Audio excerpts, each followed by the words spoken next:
Orthographe, l'accord des adjectifs en nombre et en genre, l'accord du verbe avec le sujet. Nous allons commencer tout d'abord avec l'accord des adjectifs en nombre.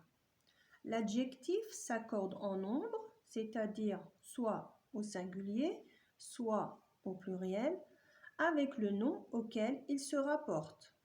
Nous avons comme exemple le grand vélo neuf. Ici, le nom vélo est au singulier, donc les adjectifs grand et neuf sont aussi au singulier. Deuxième exemple, les grands vélos neufs. Ici, le nom vélo est au pluriel, donc les adjectifs grand et neuf sont aussi au pluriel. Deuxième partie, l'accord des adjectifs en genre. L'adjectif s'accorde en genre, c'est-à-dire soit au masculin, soit au féminin, avec le nom auquel il se rapporte. Nous avons comme exemple un garçon blond. Ici, le nom garçon est au masculin, donc l'adjectif blond est aussi au masculin. Deuxième exemple, une fille blonde. Ici, le nom fille est au féminin et l'adjectif aussi, blond, donc, est au féminin. Il ne faut pas oublier de rajouter le « e » qui est la marque du féminin des adjectifs. Autre exemple, un ciel étoilé. Ici, le nom ciel est au masculin et donc l'adjectif étoilé est aussi au masculin. Une nuit étoilée. Ici, le nom nuit est au féminin et donc l'adjectif étoilé est aussi au féminin et bien évidemment, il ne faut pas oublier de rajouter le « e » puisque c'est la marque du féminin des adjectifs. Troisième partie, l'accord du verbe avec le sujet. Le verbe s'accorde avec son sujet.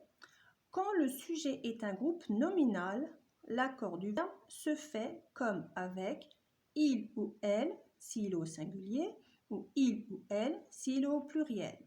Nous avons comme exemple la poule mange. Ici, le groupe nominal la poule est au féminin singulier. Donc le pronom utilisé c'est elle. Donc nous avons elle mange. Ici, le sujet est au singulier et donc le verbe est aussi au singulier. Deuxième exemple, les poules mangent. Ici, les poules sont au féminin pluriel et donc le pronom utilisé c'est elle au pluriel. Donc cela donne elle mange et donc le sujet, étant donné qu'il est au pluriel, le verbe mange est aussi au pluriel. À toi maintenant de jouer et essaie de mettre chaque groupe nominal au féminin. Premièrement, nous avons un lion affamé. Au féminin, cela nous donne une lionne affamée, sans oublier le « e ». Deuxièmement, un garçon effrayé, cela nous donne une fille effrayée, sans oublier le « e » à la fin de l'adjectif. Maintenant, essayez de remplacer pour chaque phrase le pronom sujet par le groupe nominal qui convient. Donc les groupes nominaux proposés sont mon cousin, mes sœurs, ma mère. Première phrase, elles habitent à Fès. Donc le groupe nominal qu'il fallait mettre, c'était mes sœurs habitent à Fès. Deuxième phrase, ils jouent au foot. Le groupe nominal qu'il fallait mettre, c'était mon cousin joue au foot. Et dernière phrase, elle est malade. Le groupe nominal qu'il fallait mettre, c'était ma mère est malade.